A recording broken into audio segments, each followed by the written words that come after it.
versatile, you know? I mean, guitar, like, I say guitar to 100 people, they're gonna think of 100 different guitarists, you know? Like, from classical to rock to blues to jazz.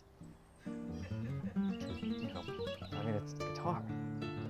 Beneath the mask, the hint of a smile.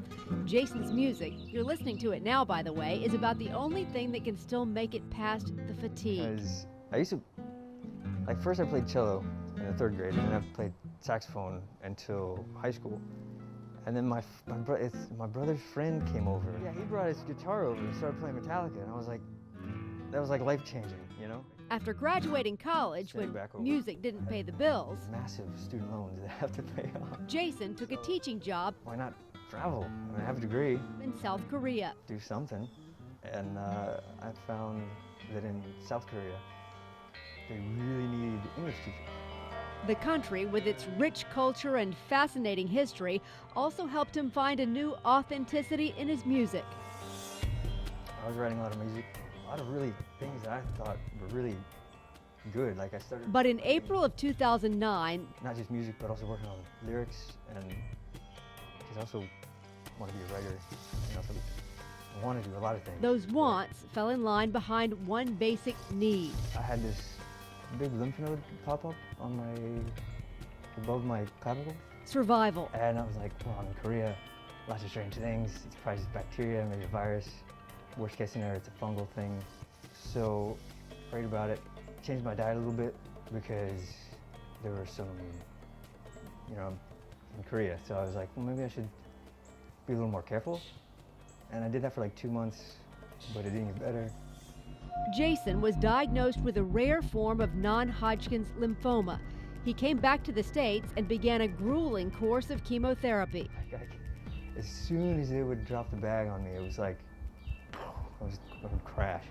22 treatments later, the cancer is still there, and Jhaysonn is spent. Partly because I'm tired. Tired both physically and mentally. His immune system shot. Jhaysonn spends his days in isolation, mostly on his computer. And his music? No, I'm pretty much dead inside. There's no, like, creatively, yeah. Something his mother, Teresa, calls hard, heartbreaking. Talk about that. Can't.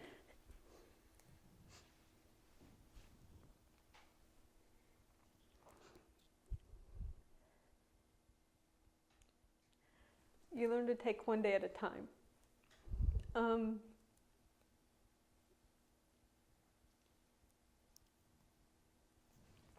You're there for the good days and the bad days.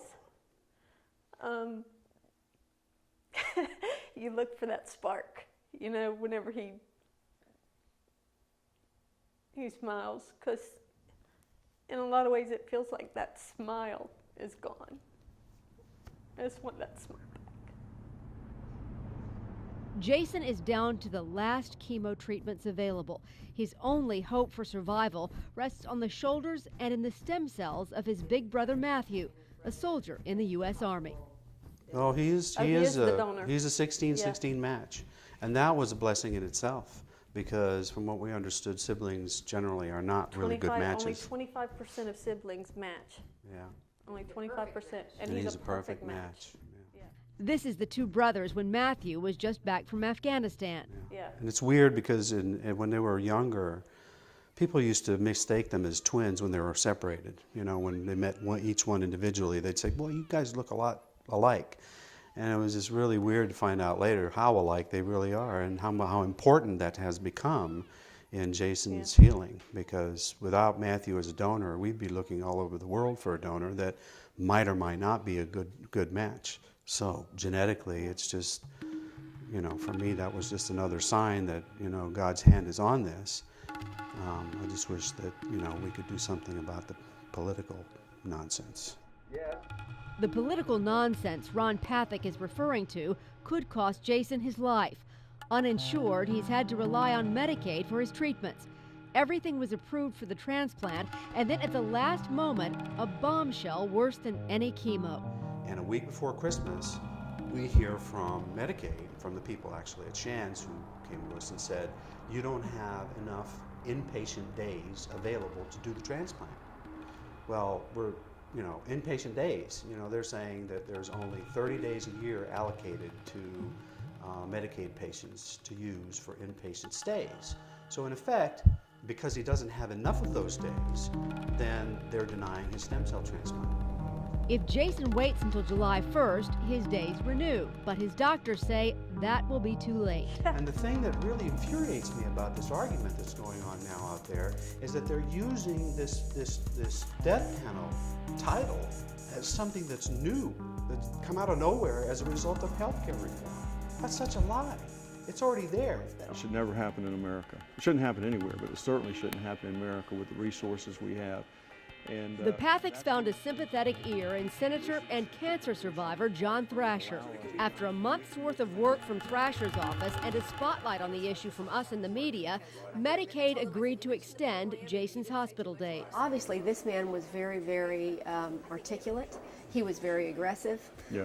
I think what would happen if that was the person who was ill and was really trying to work through all this stuff? I mean, I don't think they would have ever gotten to the point where they even got to you, probably. Well, some people would not have. I think that's exactly right. Yeah, and there are some continuing people on the waiting list for this kind of a medical procedure. Well, I know at Shands alone, I believe there were 10 more people. 10 more people, exactly, yeah. And Thrasher says he will work to help those 10 as well. Jhaysonn's family, while grateful, has been here before. They've come close, only to have a last-minute glitch. Their only alternative is to raise money to cover the costs, something they will still try to do. Any monies not used for Jhaysonn's care, they will donate to those other 10 patients. But they insist there should not be a price tag on their son's life, or anyone else's. Because your children always look for you to help them, to provide. Well, This is beyond anything we could help or provide. That's why we thought you had a system like Medicaid that kicks in, that helps you. Well, finish the job. For now, for Jhaysonn, it appears the job will be finished. And when it is, Teresa hopes her son can get back to being her son again. There's a lot of moments in my head where I'm like, I'm not a statistic. I am not some trial or some group of people with this. And the music an individual can return to their lives. I'm not my disease. Yeah. I'm me. Yeah. That is excellent. That about sums it up.